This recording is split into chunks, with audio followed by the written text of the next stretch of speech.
Guys, here we are back in my studio with this previously poured on canvas. I did scrape it, and I hate to admit it, it was a okay pour, but it was all green, and I didn't want all the green because I had some other colors in there, some blues. I forgot what else I mixed, so I was a little disappointed, so I said, well, let's just scrape it. It didn't have enough composition. So here we are. So remember this painting here. I'm gonna do, they're similar colors except for this right here. Instead of using another blue, I use sort of this green, and that's just made from yellow. A little bit of green, it's some sort of like a pine green I had, but I mixed it with a lot of yellow. So we have this sort of chartreuse maybe color. And there's my list of how I'm gonna pour. I am gonna start with white on the bottom. I am gonna use my strainer today. And yeah, these are the colors. I got a sort of a deep turquoise blue, that's chartreuse. This actually is red and some dark blue. It looks sort of like the color when I mix a little dab of the Payne's Gray in, but it's almost like a deep, deep plum. Of course, my orange, my sort of cream yellow, and then a little bit more white in between some of these layers here. So friends, I'm gonna set things up, get ready, and we're gonna do this awesome pour. Okay, here we are back at the canvas. As you can see, I did scrape the previous pour like I mentioned. So I'm first gonna say I am outside on my patio enjoying this nice spring day. So you might hear an airplane fly over every once in a while or an occasional bird squawking as it flies by. So here I am with my kitchen strainer. Just trying to find the spot that I want to put it in. Pretty much in the center of the canvas. So I am starting with 4 ounces of Artist Loft Soft Body White on the bottom. And like I mentioned, I'm sort of doing things in reverse. Instead of putting blue, I'm going to start with the reds and oranges and yellows. So here's this deep sort of plum color. I think I did about half a cup. And then I went with this yellow. So when I pour, I don't know, I might maybe have mentioned before, in the strainer there's this little piece that sticks up. Here comes an airplane. And I try to pour on top of that so the paints don't always just go in and mix. So as you can see, it sort of creates like a solid puddle, if that makes any sense, as opposed to a puddle that's mixing with the paints below it. At least I do my best at that. So I put the orange and then maybe about half a cup or so of the next 4-ounce cup of white. And then this sort of chartreuse color. Actually, I kind of like that color. It's kind of cool.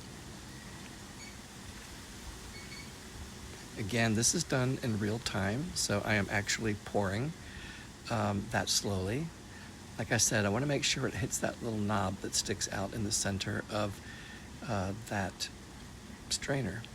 So here's this sort of, I say it's a deep turquoise blue because it is blue and yellow and white, but it looks pretty dark.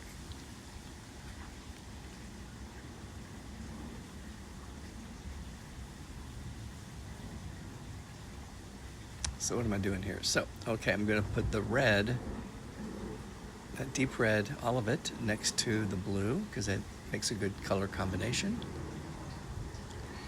And then I think at this point I'm pouring the rest of the colors in. So it's the rest of the orange.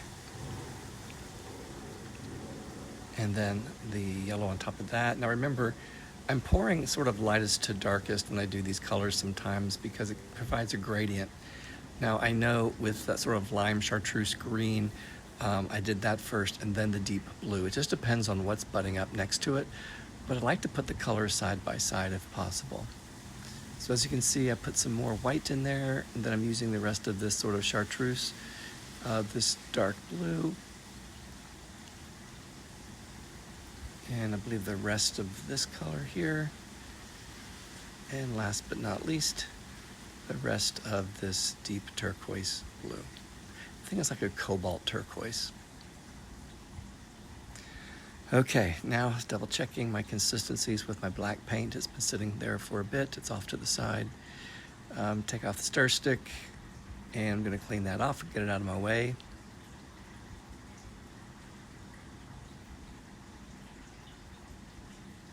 There we go. Okay, getting close to the moment of truth. You pick up that strainer.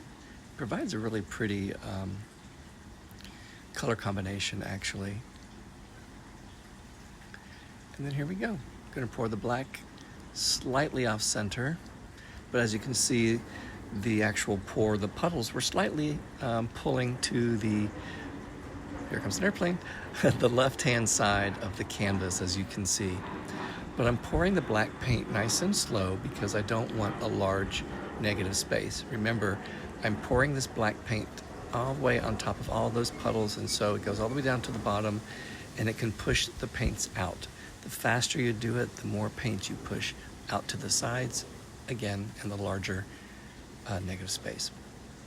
No swirling on this one. I'm just going to take it over the edges. Back and forth. And then, ooh, it's like a lot of paint, huh? That's why I make a lot. Okay, I'm stretching it. As you can see on the sides there, the color is starting to come in. The pearls are starting to pop through. Now, I was sitting here looking at this, sort of moving it around, and I was thinking, it's going to be all yellow or that lime chartreuse color. I'm not going to have any blue. I'm not going to have any red or orange. So I wasn't really sure what to expect. So I got up. I'm going to be putting it on time lapse. And I left the room, and all this color came through. Now, on the left-hand side, where the red is, sort of how it arcs around the negative space, I let this part play a little bit longer because I wanted you to see how the red starts to come in. Okay, so let's look at the first results. Okay, friends, here we are. We are back after about 45 minutes to an hour. I am so happy. I was not expecting this. I was expecting more blue through here. I was wanting this red, but even the negative space is beautiful. Just look at the detail. I mean, these aren't my favorite colors, but the composition is just beautiful. Wow. I am happy. So what I'm gonna do is leave my ceiling fan on just to keep the air circulating. Gonna let this dry, and we'll see what about the negative space. There's really not much to do. Maybe just the edge, but some of those pearls I may take out right through here, or just add a few dots to it. So yeah, then I'll show you some up close details. Okay, friends, thanks, and we'll see you in a few minutes. Okay, friends, here we are. It's the next morning, and this painting is all dry. So I think everything turned out beautifully. I'm gonna go in and just clean up a little bit in here, and then I will show you the final results, and then we're done.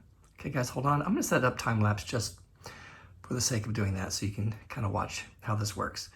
Okay, hold on. Okay, guys, here we are, just doing a few touch-ups. As far as touch-ups goes, this was probably the easiest one I've ever done. I didn't take any pearls out. I just sort of cleaned the edges, and then I just dotted, as you can see, just to make them pop just a little bit. And that's pretty much it. Okay, let's look at the final results. Okay, guys, here we are. We are all done. Negative space is cleaned up. And I'll zoom in just to kind of show you all the details once again.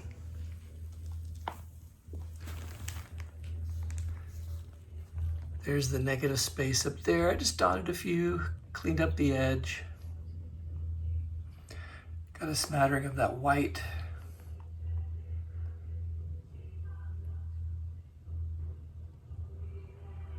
It's pretty cool. Okay, guys, thanks for stopping by, and we'll see you real soon.